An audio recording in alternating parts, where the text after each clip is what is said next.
All right, so we have a list of players that we want to talk about today. Dugo has three. I have three. One of them is an incoming college running back that we think is gonna probably go towards the top of the draft in terms of fantasy dynasty drafts, maybe even redraft potentially. And then the other five are current NFL players. Most of them lean towards the younger side. But they're players that we think have a lot of upside, just moving forward. First person I want to talk about, I kind of want to get out of the way, is Breece Hall, Iowa State running back. Yeah. I'm kind of big on this guy, honestly. I mean, Yeah. this is kind of who Jaya was kind of poking at the start. Someone who could definitely be top of the run in Dynasty for sure. Probably looking at probably top 5 at least. Otherwise, redraft, I would say you're looking at. Depending on where this guy lands, and also, just kind of how desperate you are for a running back. I could see this guy go anywhere from probably, just because he's going to be a rookie, probably anywhere between 2 to 5 or 6. I mean, I think this guy's going to be a really dynamic running back to start out the league. Go ahead. Yeah. Do you think he'll be better or worse than Michael Carter for the Jets? So, I mean, that's kind of where where he lands is really dependent on that as far as his productivity wise. Because Michael Carter was kind of in that, is he a first rounder or is he a second rounder or is he a third rounder kind of guy? Yeah, I mean, you're right there. I mean, definitely, at least looking at the draft wise. I mean, for Dynasty at least, right? Yeah, for Dynasty, I would say honestly, when you're looking at him, I'd say 2, or I'd say 1 or 2. He has to be, just because he does hold the FBS record for consistent games with a rushing touchdown. Okay. With 23, I'm not sure if he ever broke that himself with a 24th in a bowl game. I'm not too sure. Mm-hmm. Or if that 23rd wasn't a bowl game. I'm not too sure about that exact stat. Yep. But he holds that record. And so I think he's just such a dynamic back to where, unlike Michael Williams, where he was a part of that tandem with the Broncos running back in college, right? They were the Javonte two, Williams. Yeah, they were the 2 NC running Michael backs. Carter, yeah. Yeah, so obviously he had a tandem, Breece Hall, this Breece Hall guy, he doesn't have a tandem. He's a lone back, he's a lone wolf.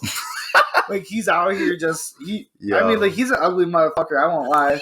He's kind of ugly. I absolutely all love this guy. He's a rowdy ass back, and I absolutely love exactly what he does. All props to the guy. I absolutely love. I love this guy for who he is. I mean, he's a rough neck back, and I love what he is. But the cool thing about Breece Hall is, I think he's kind of he's coming into the league as a dual threat back, honestly, in my opinion, because he can catch the ball better than a lot of other people think. I think, honestly, I think he's more of a dual threat back.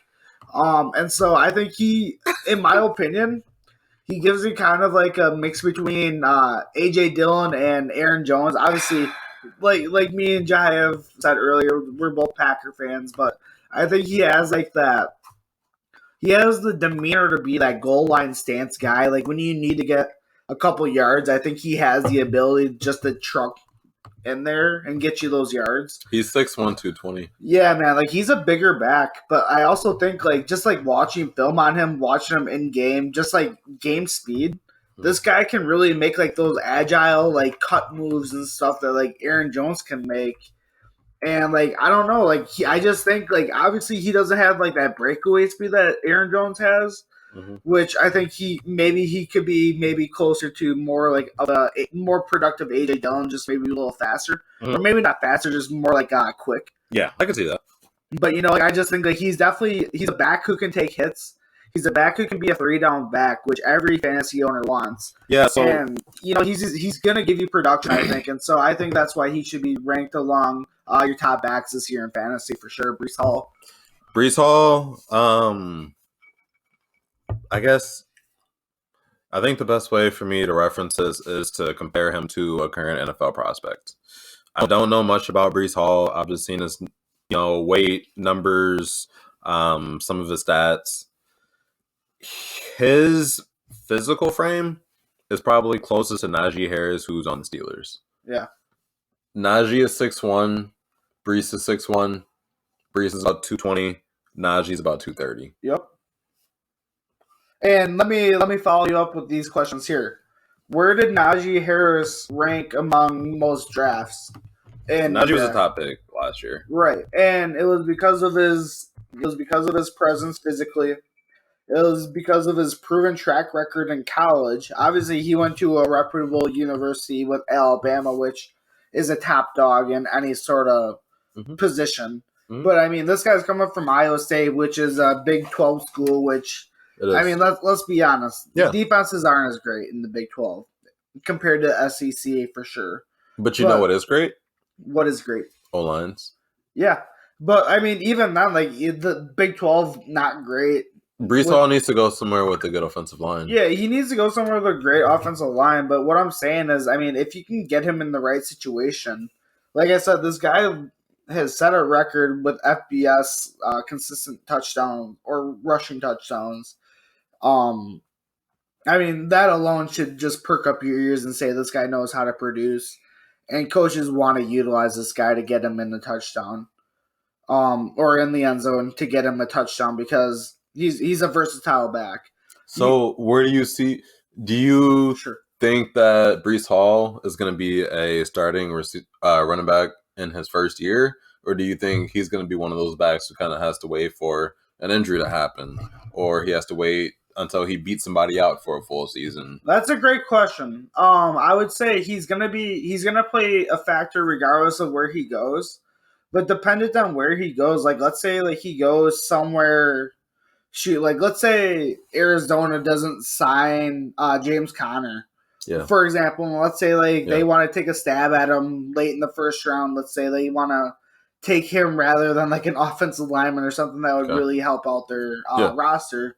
I could see him and who is it down there with it's with James Conner? Yeah. Chase Edmonds. Yes, it was Chase Edmonds. A free agent. He's also a free agent. I think they're both free agents. I thought Chase Edmonds had at least another year left, but maybe not.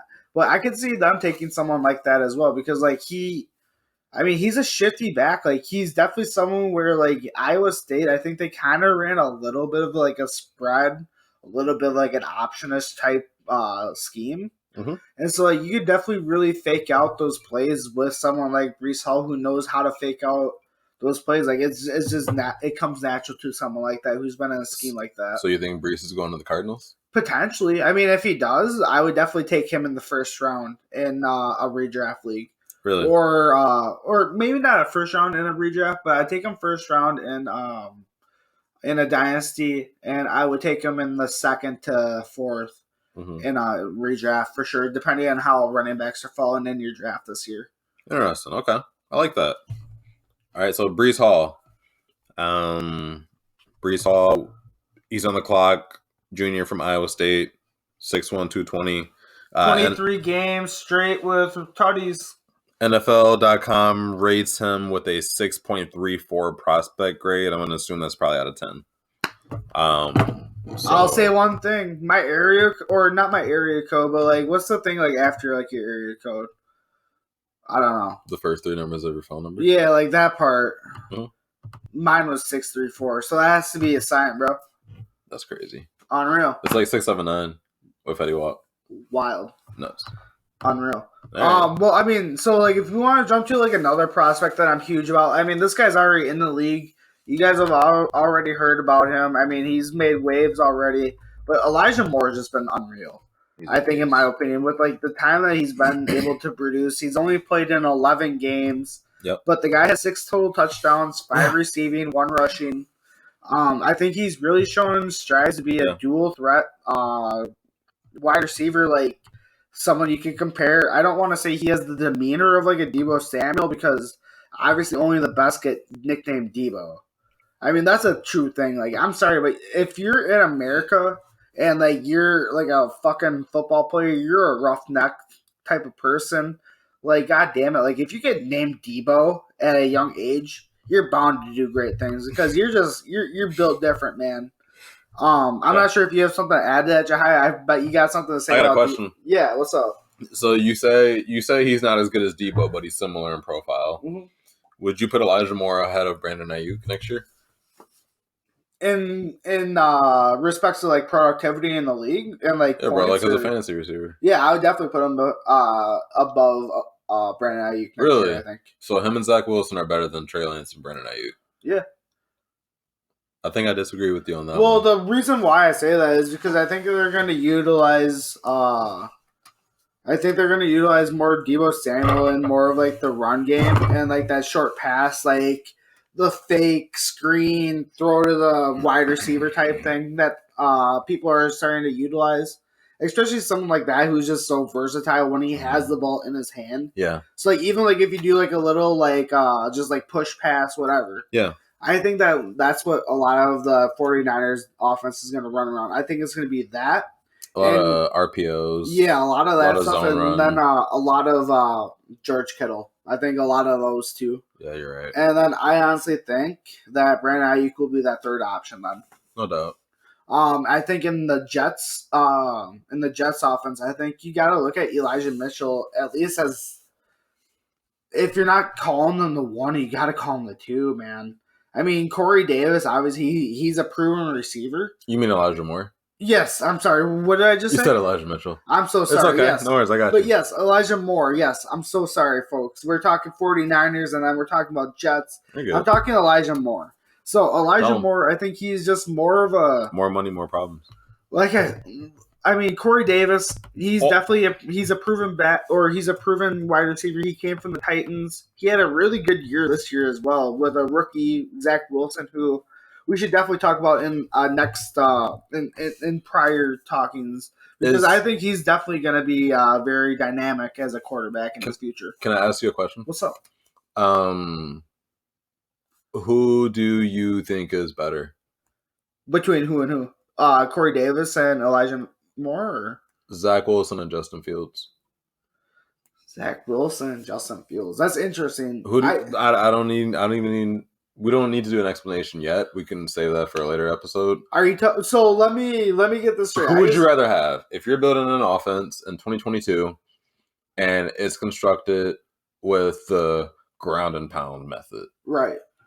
Who do you want as your quarterback? I would want to see side by side 40, and I'd make my decision off of that.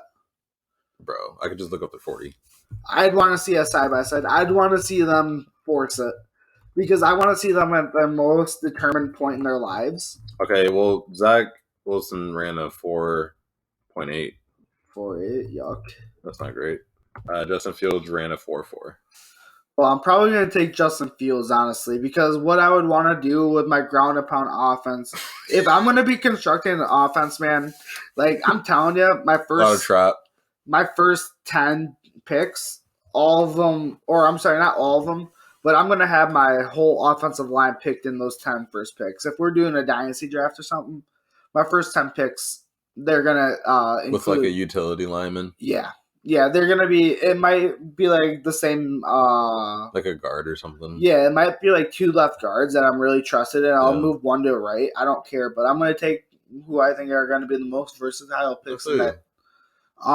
So yeah, I think Justin Fields I'd probably take in between those. I do think that Zach Wilson does have the better arm, but for a ground and pound offense, I trust Justin Fields with making those quick passes if I'm going to be running like a West Coast offense. Okay, would you rather have Zach Wilson or Trey Lance?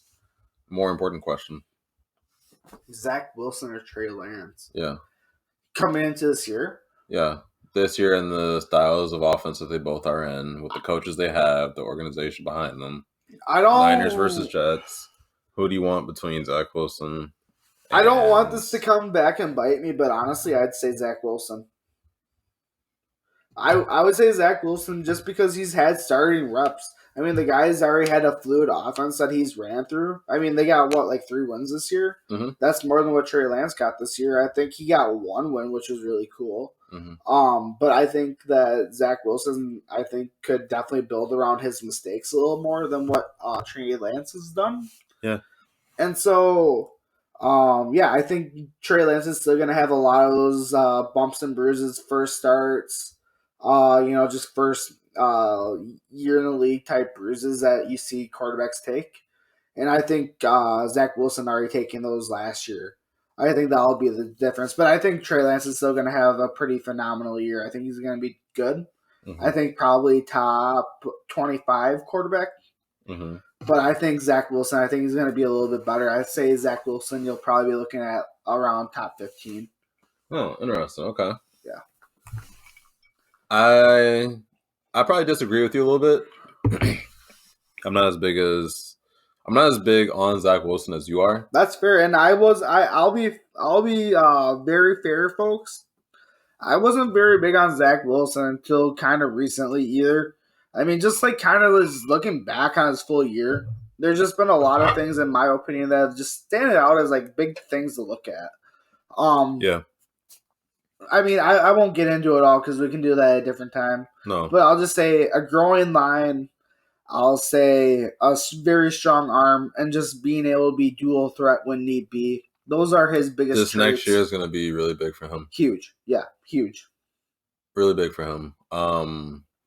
I would make a decision. If I held him in Dynasty, I would probably just keep him. Sure.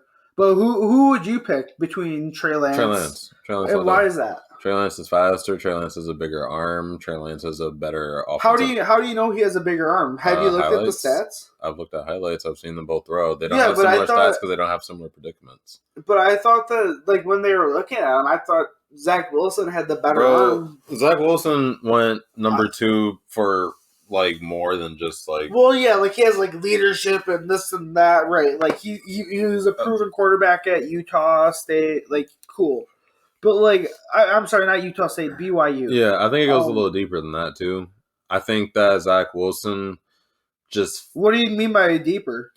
I think that Zach Wilson as a quarterback. I mean, I think he's talented. He's gonna surprise a lot of people in the league. Okay. I believe that he was catapulted to the number 2 position because he looks more like the stereotypical quarterback that you would want to market behind. If you're picking at that position. With the number 2 pick, the New York Jets, I think they probably picked Zach Wilson because he had obvious potential, but he kind of has that California surfer boy in New York kind of vibe, and that's something that they don't give a fuck about football, dude. It's the Jets. They care about how they're marketed though, and how they would appear outside of football.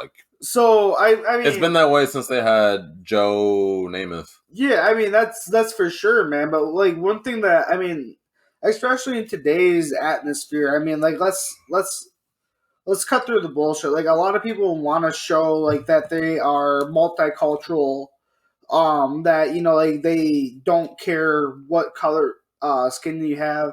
They want to show that hey, we care about who you are and what you bring to our community and our culture. Number 2 quarterback from last year's draft, in all reality, should have been Justin Fields. You think so? No doubt. Didn't he win a Heisman? No. Justin Fields? I don't think so. He might have. You should look that up because I think he got close. I don't think he ever took it home. I think he was a runner-up a couple years, but I don't think he ever took it home. He was a finalist as a sophomore. Yeah. So he was an underclassman finalist for the Heisman, which is crazy to even be an underclassman being selected. Well, I mean, that's fair, but there honestly nowadays, dude, there's a lot of underclassmen, no doubt, that are getting the recognition as well. I mean, let's look at the stats. I mean, Bryce Young this year, he's a freshman and he won the Heisman. Yeah. I mean, you can be any class this year. So, I mean, being an underclassman and getting that recognition is huge. But I can't say that just because you're an underclassman. I don't want to cut you off or anything. Yeah. But one thing I want to just finish up with is basically what you're telling me is he had really, really good potential that 1 year, and he undoubtedly did the best. He did extremely well for the University of Ohio State that year. But what you're telling me is those next couple of years, he didn't really live up to the same expectations. Which, What do you mean? I mean, he ever get the Heisman nod again? Like, did he ever go to the ceremony? Or No. so big on me is that there were better prospects that kept getting better and better. And I mean, maybe we could be looking at like the O'Brien Award, which I think is like the best quarterback in the land as well. Yeah. And we could maybe be looking at that award other than the Heisman. But I think, like, I don't know, like when we're looking at like the Heisman, like that's the best of the best. Best of the best. And Creme de la creme. I don't know, like I just think maybe he had like a really good system around him that one year, and he gelled. And obviously, a lot of people gel for 1 year, and something happens, and we don't really see them again.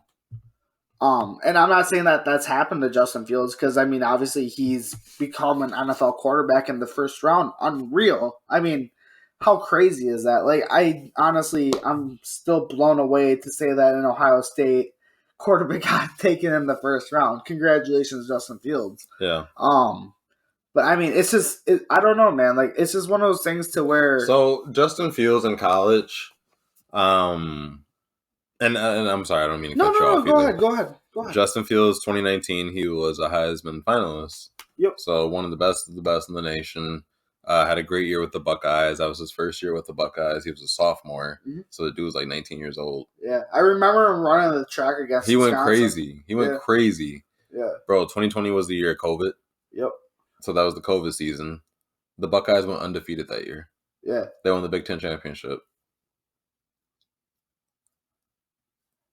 They went to the national championship. They lost to Alabama by a good amount. Yeah. But they were in the national championship the year after he got selected as a Heisman finalist. So 1 year he gets a Heisman finalist. Next year he's in the national, like the biggest game of the sport. Right. And they went undefeated all year. Yeah. He didn't have the greatest game, but he didn't forego his senior year because he was draft eligible. Right. But at his peak, I mean, my man was a Heisman winner. He went to a national championship. He played for a big program against the best of the best defenses. Like, he didn't really lose any game. He maybe lost 2 to 3 games in his college career. Right.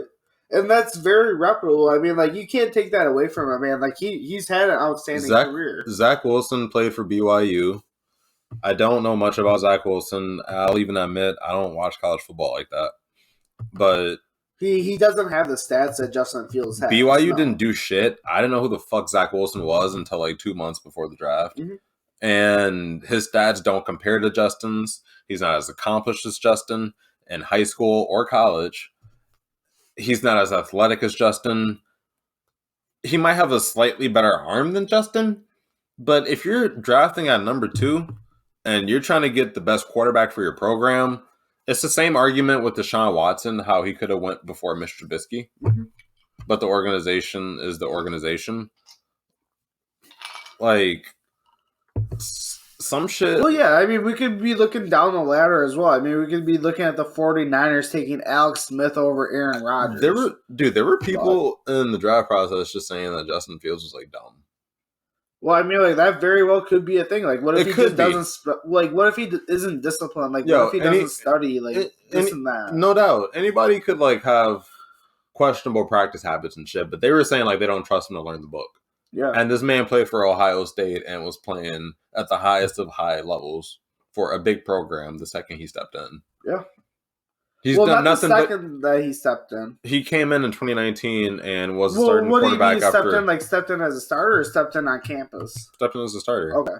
Yeah, then you're right. Yeah, I'm sorry. I for some reason I thought stepped in. My man went crazy. He did the best you could do in that position. I mean, obviously the best is like winning a national championship. But to even get there is a compliment to, what you're capable of doing. Right. When you're just, at your game. And so my man goes to the Bears, who had a terrible coach. We know all about the Bears as Packer fans. Like, we know how terribly run the organization is. Yep. Keep hiring those winners, Bears. Bro, we love them. No good quarterbacks. Like, mediocre offenses every year. Never a great coach. I don't know, man. It's just kind of crazy over there. So I think that he had a lot to overcome his first year in the league. That's fair, man. But he has all the potential in the world to be great if given a proper opportunity. I don't think I can call what happened last year an opportunity. I mean, he definitely. I can't say that you can't call it an opportunity because I mean, what it is was an opportunity. Yes, I mean he might have not been in the best circumstances, but Terrible. Maybe one of the worst outside of Trevor Lawrence. possibly He probably had the second worst, second or third after Trevor Lawrence, maybe the Texans. Yeah, I mean, yeah, it's not a great situation, especially seeing what the Bears ultimately ended up doing with firing Nagy and Ryan Pace. I mean, to be even, I don't know, like it's kind of weird because like at that point, like, do you look at like their whole draft process and you say, like, as like the incumbents at that point, like you're like, hey, do we trust this guy? Like they were just drafted by these two who we don't really trust. Mm-hmm. Yeah, I mean, he's gonna have to overcome a whole new regime next year. Yeah, I mean, I personally think you got to give him a shot. Obviously, I mean, you invest the first round, and plus you draft up to get the guy. I think that also coaching Justin Fields is a big part of who they've selected. Yeah.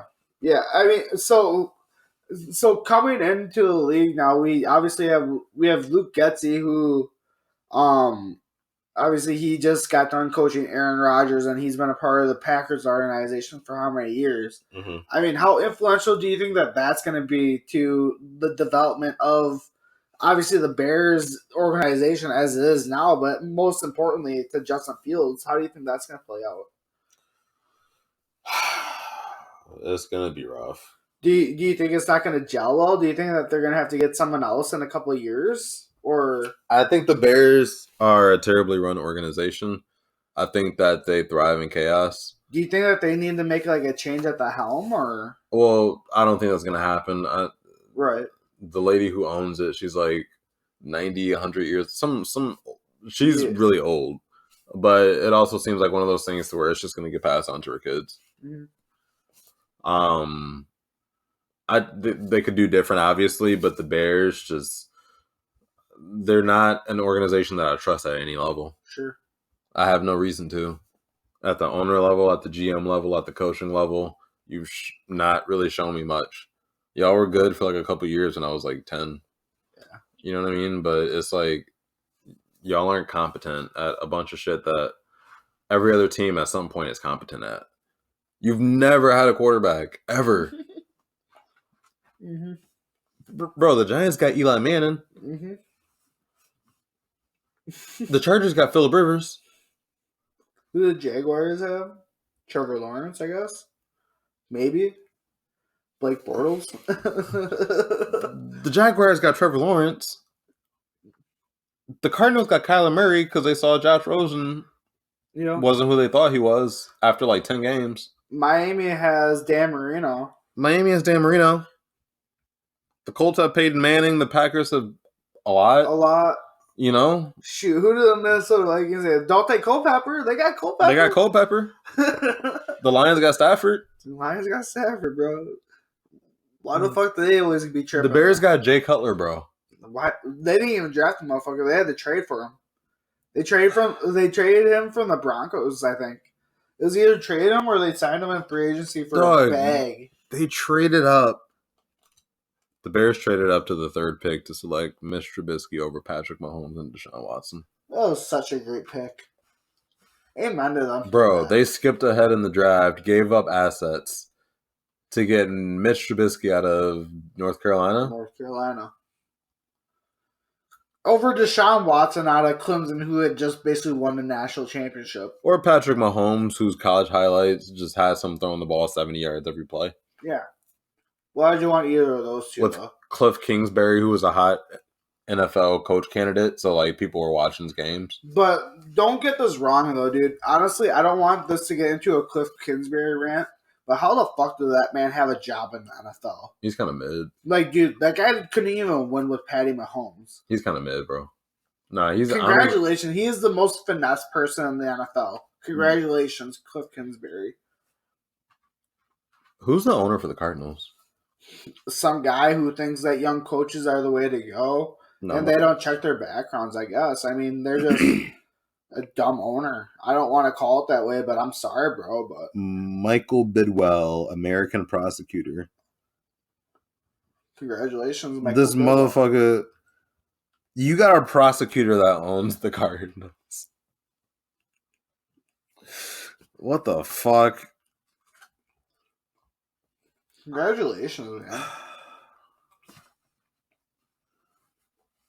Dude, remember when the Cardinals lost to the fucking Lions this year? I feel you. Bill Bidwell was a businessman, and that was his dad.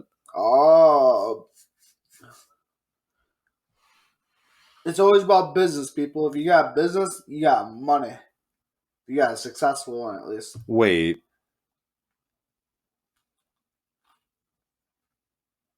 He was Al Capone's former business associate who made a fortune in dog and horse racetracks. Dang. That's great. Good shit. What? My man just moved to Phoenix and bought a fucking NFL team in retirement. Said, fuck it, dude. Like, I'm out of this gang shit.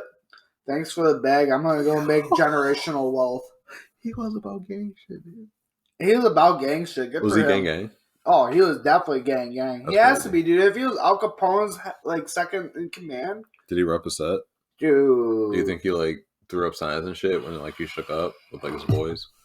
Bro, At the retirement home? Nah, dude. Like, he was the type of guy where, like, you didn't throw gang signs at him just out of respect. Nah, bro. Do you think, like, him and all his boys, like, moved into the same retirement home and, like, used to, like, shake up and shit? Shit, dude. They probably bought a house together and just, like, we're just going to hire nurses to come chill Were they, with us. like, the intimidators at the nursing home? Possibly. I think, Like, honestly, were they, like, they the might have gotten enforcers? kicked out. They might have been They might have been the enforcers. They might have gotten kicked out. Nah, bro.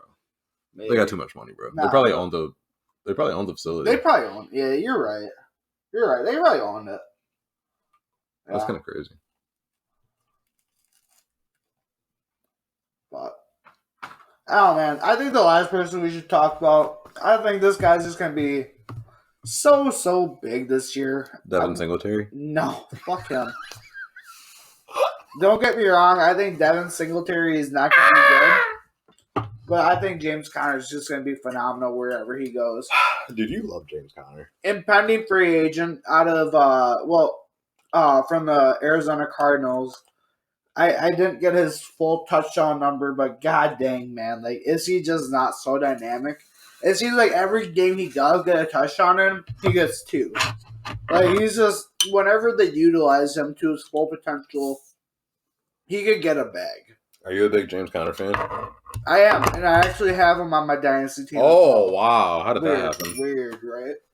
I don't know, man. Like, I think James Conner, he's the real deal. I mean, to get him started with his career, like, when he was coming out of Pitt, he had to skip out his junior year because he had cancer. I mean, like, just to show, like, how much of a fighter the guy is. Like, he's fought from every single dynamic of his life, and so I think that just plays into who he is now. Like, he doesn't give a fuck what's going on. He just wants to be the most productive person he can be, which I think shows when he's given an opportunity. His first year in Pittsburgh with the Steelers, I think he went to a Pro Bowl as a rookie. Like, he had so many touchdowns, it was unreal. Like, I think he had like 13 or 14. And then this year, like, his first year with the Cardinals, I mean, he just continues to prove his production when given an opportunity. Yeah. So, I don't know. I think he's going to be, you should expect big things out of this guy in the next few years. Who has a bigger year next year? James Conner or Devin Singletary?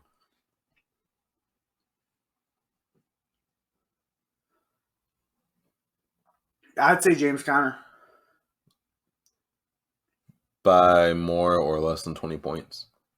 Are you talking about, like, in the full, like, scale of the season? Full like, scale of fantasy football season. Who are you drafting, Devin Singletary or James Conner? I'd go James Conner, and I think he beats Devin Singletary by 27 points. Yeah, okay. I feel you. We'll save that. We'll put it on the board. And the reason for that is, I mean, you look at, obviously the Cardinals. The system is what kind of carries them. Exactly. It is, but that's system.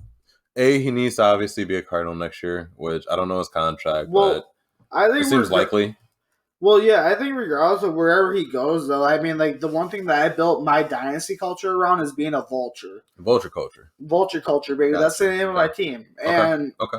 you know, what that means is, like, regardless of where you go, I mean, shoot, dude, I have J.D. McKissick on my roster. He is a vulture. He is. Like, all they do is, like, they get points, like, just stupid points for some reason, and they get touchdowns. If you have Antonio Gibson, you hate J.D. McKissick. You do. You absolutely do. You want to know why? Not a fan. Because he gets receptions.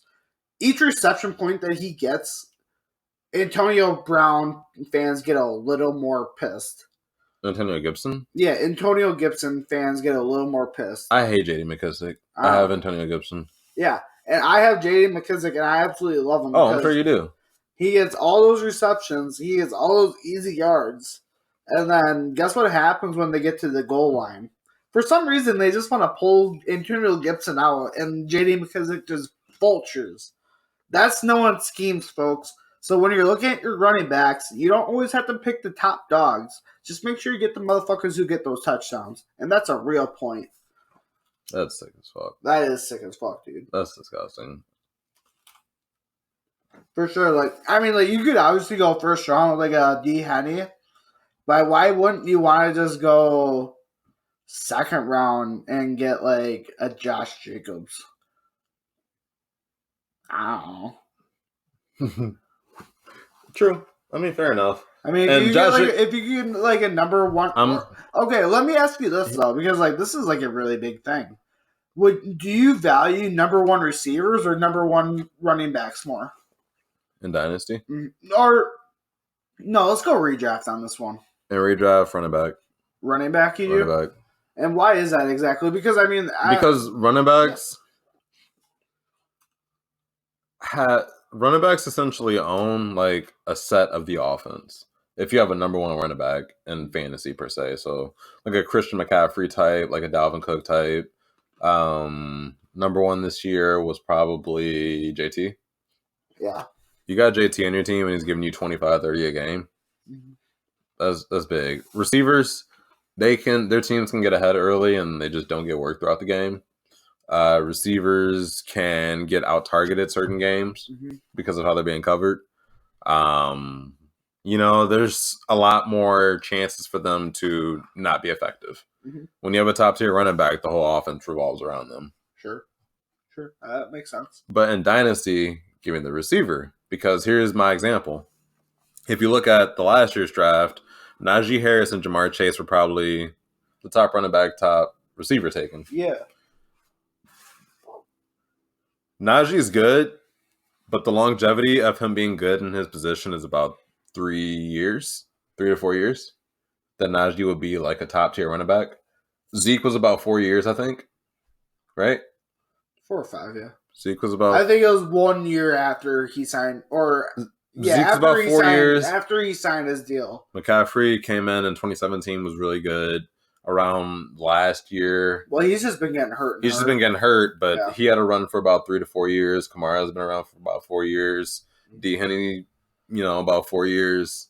That's about the average. Yeah. So give or take a year, Najee's going to be effective until 2026. 2025, 2026, he'll be good. And then if you're looking at the averages, yeah. Yeah. But receiver, like a Jamar Chase, bro, he's going to get a second contract on the Bengals, damn near for sure. Yeah, that could be true. If he doesn't fuck up, like if he doesn't get in trouble, he's getting a second contract and it's going to be a fat contract. That's fair. And how much do you think of that plays out with the fact that he has Joe Burrow and like just like that knowledge with like what he does? Like how much of that like plays a factor in that? Like let's say like, for example, like let's say like he went like number 4 or number 5 to like someone else, like rather than to the Bengals. Do you think he would have had as productive of a year? No. What? Explain to me what you think his career outline would be like if you went somewhere else. I think he'd still be really good, but I can't say that he would be given the opportunity like he's being given on the Bengals. I don't think he's going to be given all of the targets. I don't think he's going to have all of the play design set up for him. Okay. I don't think that he's going to be instantly slotted into that number one role. They're going to more so transition an old vet who can start off the year, a Corey Davis type player, like a Tyrell Williams type player, like a big body guy who's pretty decent, but he can kind of show you the ropes the first half of the season, and then you come in and take the reins the second half. Sure, so you kind of do like a Elijah Moore type thing. Type shit, yeah. Corey Davis, yeah. Yeah. But the thing with Jamar in Cincinnati is his number 2 is T. Higgins, who came in a year before, so he's not that much older. Yeah. His boy got drafted the year before, franchise quarterback Joe Burrow. Yeah. And Joe Burrow's like, yo, that's my dude. Go get him. You get him. We'll put up numbers. And Joe Burrow has a point to prove because obviously this worked in his favor, so maybe he'll have more input moving on. Right. And plus, I mean, just coming off a torn ACL too from Burrow, like how crazy is that? And like you're saying, screw an offensive lineman, dude. Give me my boy. Bro. Give me Jamar. And it worked. My man had 1,400 yards as a rookie. They're in the Super Bowl. Doug, he was like 3rd or 4th in the NFL as a rookie. In his first year against NFL cornerbacks, he was 3rd or 4th best in the NFL. Yeah. And he hasn't peaked yet. Like he had a lot of off games this year. Yeah. Yeah, he did. He's different. He is super fucking different, bro. I wish I had a chance to draft him. A lot of special. He's the guy you want from this year's draft. Mm-hmm. And if you even go the year before, I mean, JT's probably the guy, but Justin Jefferson was also in that draft too. Justin Jefferson, or if you take Joe Burrow, if you take a chance on CeeDee Lamb was in that class. CeeDee Lamb was in that fucking class. CeeDee Lamb, Jonathan Taylor, Justin Jefferson. Like Chase Claypool. Wasn't Jalen Reagor, wasn't he also in that same class? T. Higgins was in that class. Jalen Reagor, Denzel Mims. Yeah. It's a long list, you know? Yeah. It's just kind of crazy, man. Like, But the receivers, like, between Jonathan Taylor and Justin Jefferson, Jonathan Taylor's going to be way more effective his first few years, but Justin Jefferson's going to be around twice as long. You think so? No doubt. If JT's around 6, Justin Jefferson might get 12. Well, yeah, I mean, like, I think both of them are going to have long careers. I think no doubt. Justin Jefferson will have a longer career, I think, just because of the nature of the hits, unless, I mean, like, there are obviously some underlying circumstances that we don't see happen. Like, let's say, like, a Calvin Johnson thing happens where, like, he just says, screw it, dude. Like, says fuck football. Yeah, like, I'm sick of taking all these hits. I'm, like, I don't know, like, we've seen it before on both ends. No doubt, yeah. But, like, unless something like that happens, I would say Justin has a longer career for sure. Yeah. Jamar Chase is going to break records, though. Yeah. He's going to break a lot of records. I mean, he already broke records this year, so congratulations, He's different. And, like, Najee's also really good, but that's I guess that's like the case I would refer to, and why if you offer me a wide receiver 1 or an RB1 in Dynasty, I got to go receiver just because I know I'm going to have him on my team for longer. And obviously, I think that's a very fair assessment to make. The only counterpart I would ever make is obviously it depends on the situation of where your dynasty is at or where your team's at. Yeah. Like, let's say, like, for example, like, on my team, like, I have, like, some really good running backs. I have D. Henne. I have James Conner. I have, I don't know, like, a couple other people as well that I can't think of off the top of my head. I think, like, Kenny and Drake or something like that. I don't know. Mm-hmm. But, like, you know, like, I have some reputable running backs. But, like, I would say, like, you know, like, if there's someone like Jonathan Taylor, especially, oh my God, if you could get a JT type player. Yeah, I mean, like, especially like with especially with like D. Henne, like aging and whatnot. Like, obviously he could be around for like 3 more years, 4 more years, I don't know. But like, I mean, like, if you have like JT like just chilling in your slot for 4 years, good for you as an organization. Good for you for drafting. And obviously you should never underplay running backs because, like Jahai was saying, I mean, they play like. They're a corner of your offensive scheme. I mean, they're a big part of your offense. Like, they are an entire like half of your offense. Yeah, like if you look at like a pie graph, like they gotta be at least like a quarter, if not more, of that whole low. Yeah, like well, I'm talking about like one running back and one scheme. I apologize on that. I should have explained because typically I feel like in running backs or in NFL schemes nowadays, regardless of who it is or what, regardless of the team, I feel like they still get like that number 2 running back at least some play throughout the game. And so that's why, like, typically like, with running back play, like if you're a really, really pass heavy team, you're maybe running at like 33, 35% of the time. So like that's why I say like maybe like that running back would get like 10% of like the runs or something. Like that second running Dude, you back. know who I really respect? Who? I really respect Joe Burrow. I do as well, man. I think he's the real deal. I've honestly, I don't know, man. Like that injury last year was devastating, but just the way he's come back this year, Like, good for you. Like, I know he kind of has like a reputation of like he's a dude who like smokes a cigar and he's cool and shit. Like, what he posted on Instagram, whatever. Yeah. Like, he's a cool ass dude, but like more importantly, I think he's also like relatively humble. Like, I think he's a good focal point for like this generation. Honestly, he's a cool dude, and like he doesn't let shit like get to his head. Yeah, I think honestly, I feel like there's a lot of people in our generation that are kind of like that. Like there are like a lot of people in our generation who have kind of had to like go through some shit. Yeah. You know, like regardless if it was like like big stuff or if it was just like kind of like small thing that like you know like everyone goes through. Yeah.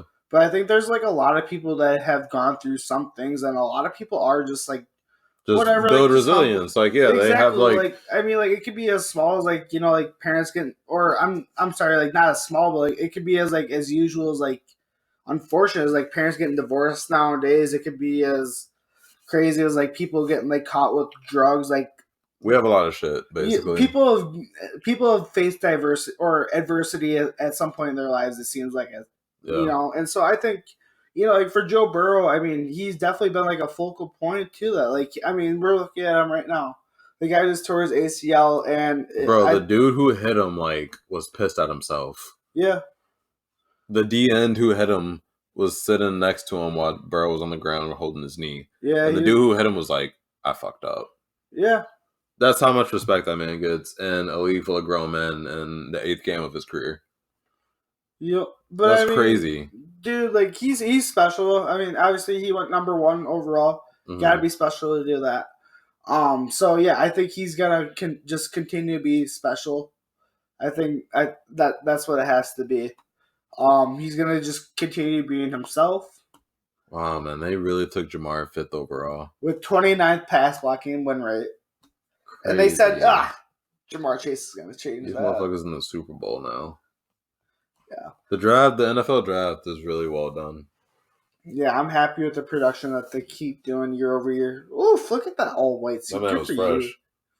Fresh as hell, man. Good for you. God dang. 26 games and that guy had over 2,000 yards or something. That's crazy, man. Like, and that's the thing. Like, I think Mike Brown's the owner for the Bengals. I know they get a lot of shit because they have like an outdoor facility. Yeah. And they live in Cincinnati where it's cold. It's a 4 weather state. Yeah, dude, they had to go to the University of Cincinnati like earlier this week for their practices because it was so cold outside. Like they had to go, like they had to jump into the school bus, like all of us have to do as kids.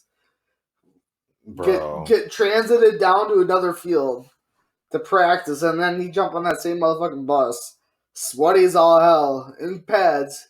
You go back to your own facility. Go back to your car.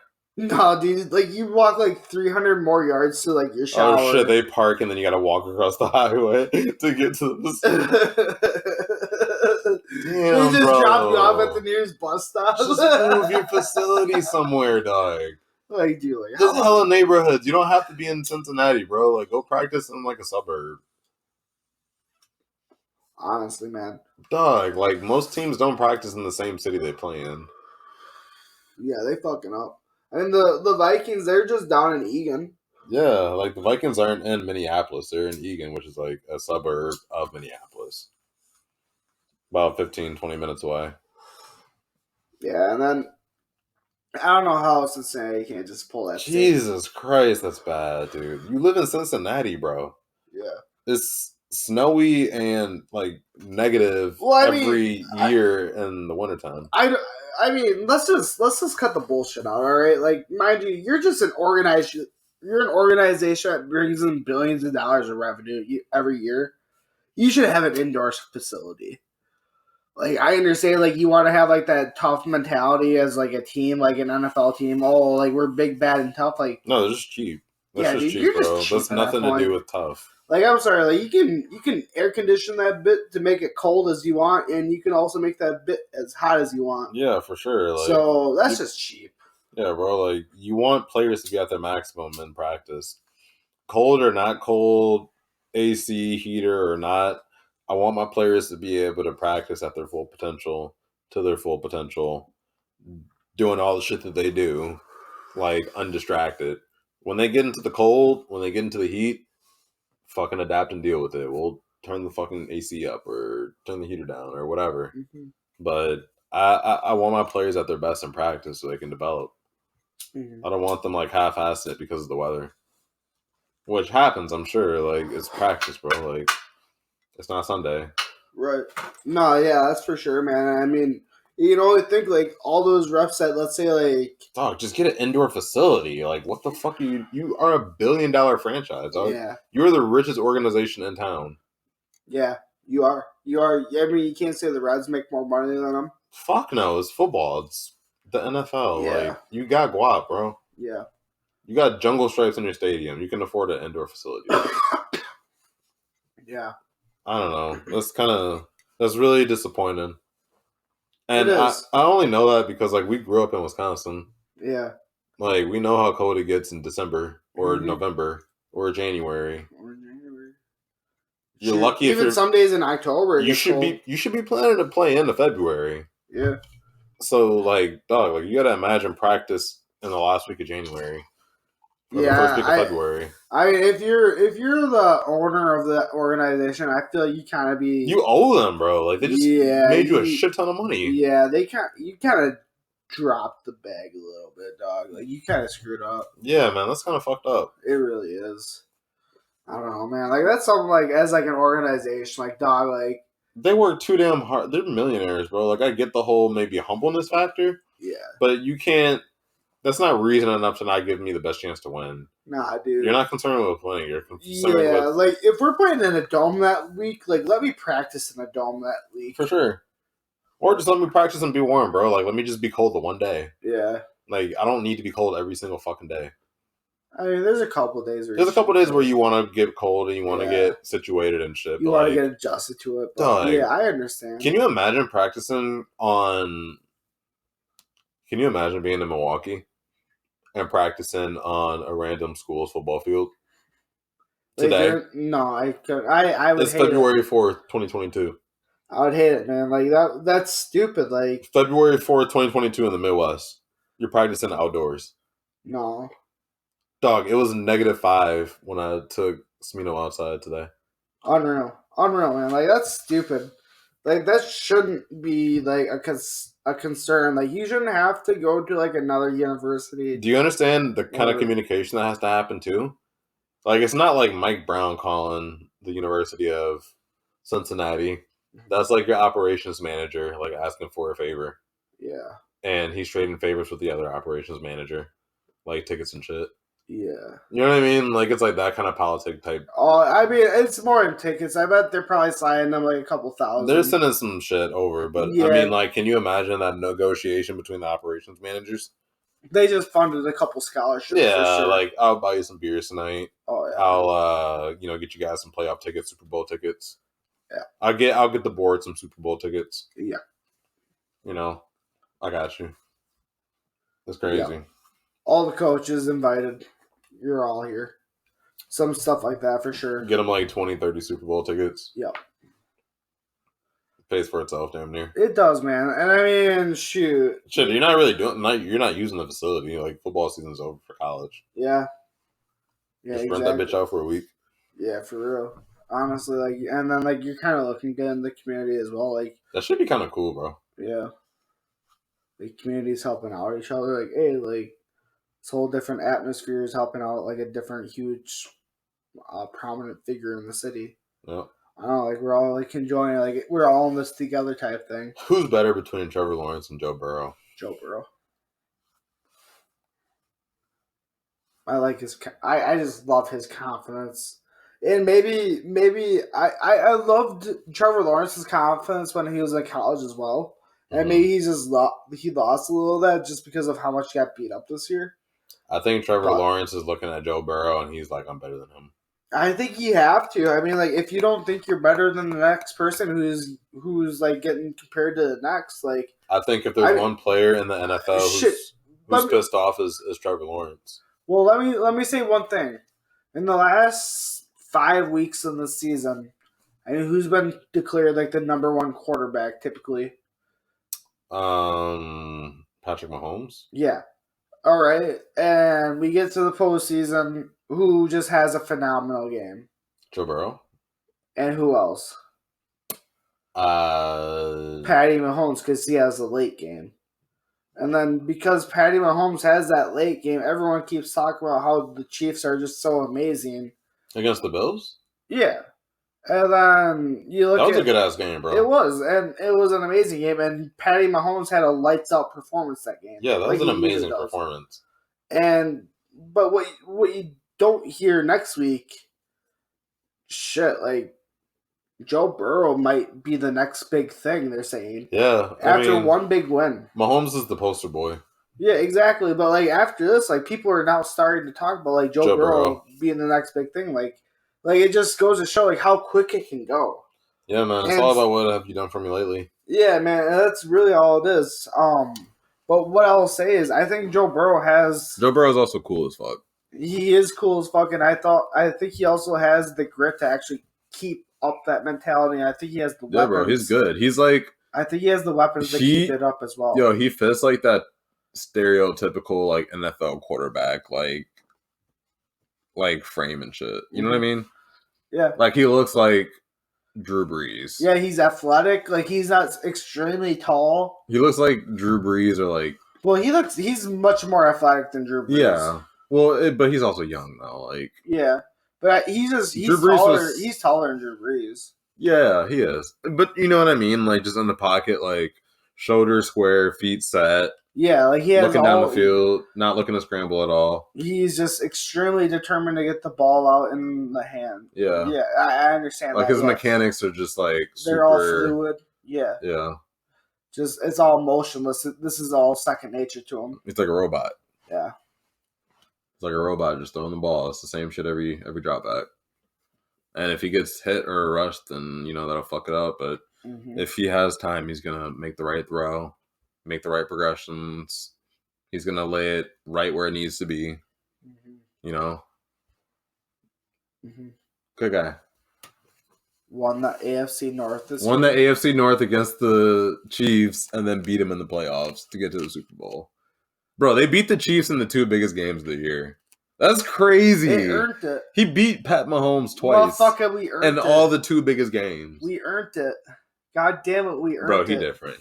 He earned it. Is he better than Josh Allen? You could definitely make a conversation for that. I don't know. Okay, let's break it down this way. As a franchise quarterback, I believe so. I think that's someone who you want as a franchise quarterback. I think as a fantasy quarterback, though, I'd say Josh Allen. Josh Allen because he runs. Exactly. He has a complete dual threat. As an NFL quarterback, I would say Joe Burrow just because he's not gonna take those huge hits down the field. Personally. He's a little less reckless. He doesn't run as well, but he makes good throws. Extremely good throws. And he has his boys. Like he has T. Higgins, he has Jamar Chase. Yeah, that's why I'd say Joe Burrow. Yeah, it's just because of you're negating those hits. Like you don't have to have an insurance policy on this kid, really. I mean, like he tore his ACL, but that was because of your neglectful offensive line. I was gonna say, but that's been settled because he got his boy Jamar Chase in the 5th overall pick the next year. He's like, "Fuck y'all owe me one." Bro. Like, they say whatever you say. So he got his boy. Whatever you say, Mr. He did tear his ACL this year. So that's crazy. We're in a good position to where I think I'd say I'd take Joe Burrow over Josh Allen personally, And that's just because, like I said, I'm taking Josh Allen. I mean, and I understand that, but Yeah. I mean, like, it just depends, like, franchise or fantasy. Josh Allen's. It's just, like, that's the two I think Jamar differences. Chase is already better than Stephon Diggs. Yeah. Yeah, I think Jamar Chase is better as than far Stephon as Diggs. production-wise, yeah. I think that Joe Burrow has a system that's more constructed for, like, what he's good at, his skill set, who he is, like, shit like that. Like, he has like, alignment on his team. He has a lot of things going in his way. His lineman was on his LSU team. Jamar Chase is a boy from college. Like, T. Higgins was a stud in college for Clemson. He just has a lot. Joe Mixon is Joe Mixon. You got Tyler Boyd. You got CJ Boyd's a Uzomah. vet. Uzomah, like, is a possession type of guy, middle of the field. He got a decent defense. Shit kind of worked out for him really well this year. I think that with Josh Allen, he has more natural raw talent. Sure. I just think that he runs into the Chiefs every year. Yeah, and one thing the Chiefs outplay. I think Patty Mahomes is in his head. Well, one thing that Josh Allen doesn't have that Joe Burrow does, which I think is just so dynamic, is Trey Hendrickson. What do you mean? I think that Trey Hendrickson on the defensive end side is just so dynamic. And I don't really know if the Bills have anyone on, like, the line that can just change a game like that. Like, we saw Trey Hendrickson in, like, the NFC Championship game. Like, especially a couple of those very critical games, just absolutely changed the dynamic. Yo, he's about to get a bag when he resigns. Like, dude, like, he just signed a bag with the Bengals, and he did. He just signed one. He just this is his first year. This is his first year. Yeah, he just came from the Saints. Okay. And yeah, he signed this year, this really big deal, which everyone was like, "Oh, we think you paid too much." Yeah. And then he just consistently makes. Bro, that last game against the Chiefs, he hit Mahomes a lot. He consistently made him uncomfortable, and that's the one thing in the second half, him for. Like, that's what you need, and he did it. And so I don't know, and he's done that consistently. He did that last game against Tennessee. Yep. Like, he continuously just makes plays, and you have DJ Reader at defensive tackle. They have so many big key players. Yo, I want to see the Bills versus the Bengals and an AFC, like, that'd be crazy. Playoff game. Like an exhibition match quick? Yeah. No, I mean like a playoff game. Yeah. I would see that. I want to see Josh Allen versus Joe Burrow, Bengals versus Bills. That'd be crazy. That game would be nuts, bro. I think that'd be crazy. I think that'd be absolutely sick. That'd be an amazing game. I really hope we get that next year. And let's put it in, like, negative degree weather too. Let's put it in Buffalo. Let's put it in Buffalo. Both of them are in the north. Yeah, because Buffalo fans go crazy.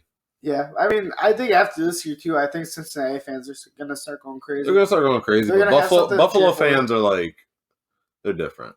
Oh yeah, I mean, Buffalo fans, they're almost like Packer fans. Like, win and lose regardless, they're going out. Damn near, bro. They are. They're like the NFC East Packers. Yeah. Yeah, they're crazy. I mean, they're awesome. They have to be the AFC of the like, when it comes to rowdy fans. Yeah. For sure. I mean, and then, like, obviously in the NFC you gotta have Packers up there. I'm not sure who you would have on top of them. No, Packer fans are number one. Yeah. If we're talking about, like, NFL fan bases. Yeah. Dawson Knox is a beast. Dawson Knox is ridiculous. Yeah, I think he could probably be someone you should look out for in fantasy next year. Jesus, yes. You need to. I mean, last year I drafted him, I believe. No, he's a guy you got to draft. He's a good late round tight end option. Well, how late can you get him? Probably like round 7 or 8. Okay. But I would take him in round 8.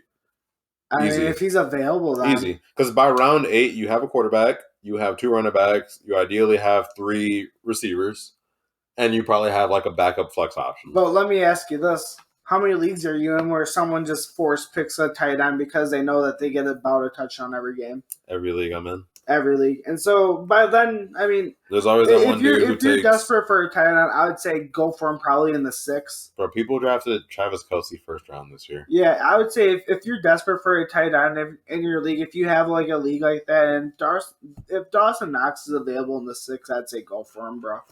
For sure. I would say if you're you'd be lucky to have that situation. I don't know. I don't think he's gonna make it to the 8th at all. I'd say if you're lucky in the 6th, If you can get him in the 7th, that'd be ideal. that'd be huge. But I'd say you're probably looking at prime position 6. Yeah.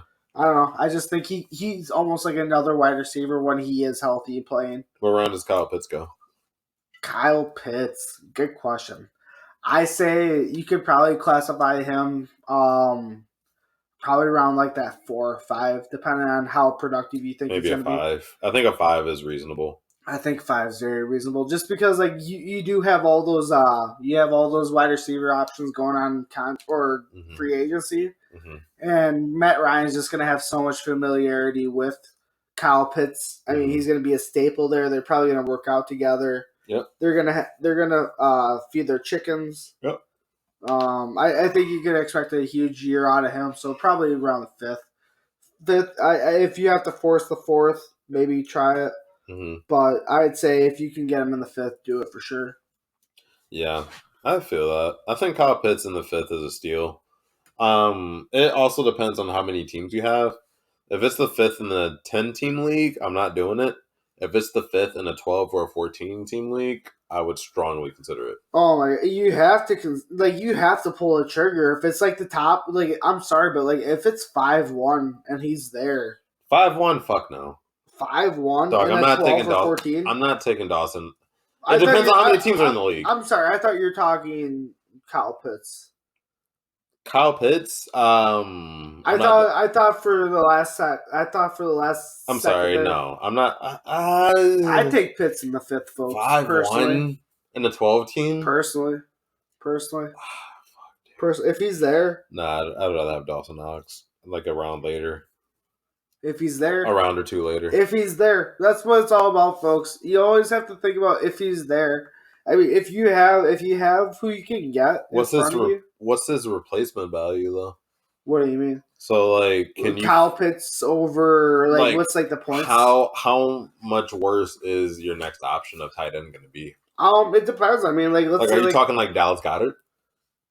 I don't know. Like Kyle Pitts to Dallas Goedert. Well, let's say like for example, 6th round comes. Let's say like you're at like the bottom of round 6, and let's say like your best tight end option at the time is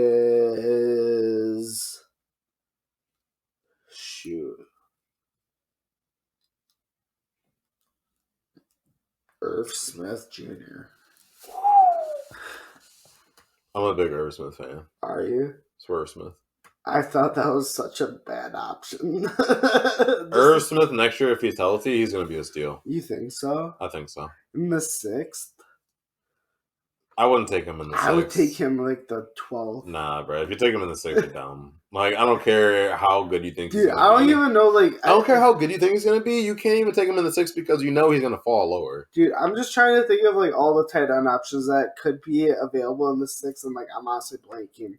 Because I think, like, all, like, the big options are going to be gone. Like, Mike Gesicki out of the Dolphins. Yeah, I think he's gone, though, by, like, the 4th. You think, like, Hunter Henry? Hunter Henry could be a play. Yeah, I could see that. Yeah, I forgot about him. I could see him being a play. Hunter Henry and Dawson Knox will go roughly around. Yeah, probably. Yeah. Dawson will go before Hunter Henry, probably. Do the Chargers have a good tight end prospect at all? I don't know. I think they had Jared Cook. Yeah. I believe. Yeah, he's like a 14-year pro. I don't think he's going to be there next year. They got to draft a tight end then. We'd have to wait till after the draft. Yeah. I don't know. I think they always like their tight ends, so I always like the Chargers. Evan Ingram is like a 6th round type of. Yeah, he's a 6th rounder. Kind of mid. I'd probably get Ingram in like the 8th. Yeah. Ingram's going to be there in the 8th, folks. You can just mark it now. It's kind of mid. If you're going to have Daniel Jones as the number 1 there, you can expect Ingram in the 8th. If they change realms, though, expect him in the 6th. Don't draft any Giants next year. Just stay away from the New York Giants. What about... I don't want Saquon. I don't want Kenny Galladay. I don't want Daniel Jones. I don't want Kadarius Toney. You don't want Toney? I don't want Toney. Why not? I don't know what to expect out of that man every single week. You don't like Brian DeBall coming in and... No. just fucking shit up right away. The Giants are one of those franchises where I gotta see it happen first. It's before scary. I trust it. It's scary. I'm not going in blind trusting anything. You got to show me first. Yeah. I'm not touching a Giant next year. If I'm wrong, then I'll happily be wrong about the New York Giants, and I'll go back in 2023 with, different expectations. That's facts, dude. I mean, in our dynasty, I'm not giving the New York Giants blind faith. Yeah, dude. In our dynasty, I have Daniel Jones right now, and I really don't know what to do with him. You drop him. I don't want to drop him because, what if he does go off? Bro, that's never gonna happen. But what if he does have just a He'll have years. He'll have years like last year to where he'll get a rushing touchdown every game. Dude, what if he does have just a stupid year though? But even at his peak, he's like a QB2 for your team. Okay, but think about this. What if he gets to the point to where it's a new scheme quarterback thing to where I don't know, it seems like every time we get a quarterback in a new scheme, they kind of pop off that first year. The second year, they might fall off. Didn't Daniel Jones, wasn't he in 2 schemes already? He was, yeah. This is his third. Yeah, but this is the first scheme that I think could actually work. Because who was it before? I forgot. They had Joe Judge, and then they brought in. Bro, I don't think Daniel Jones is gonna work. Then they brought in Garrett or whatever. What does he do well? Jason Garrett. What does Daniel Jones do exceptionally well? Absolutely not much, but what he does do is he has a dual threat quarterback to. He can run. He's not scared to put his body on the line or run. Yep. And that's it. And he can kind of throw the ball. He will get the ball in the hands of your wide receivers every once in a while. I can't say that. Every once in a while, you can't say every that once in a while is nice. You can't say that's not. You can't say that's not. I think.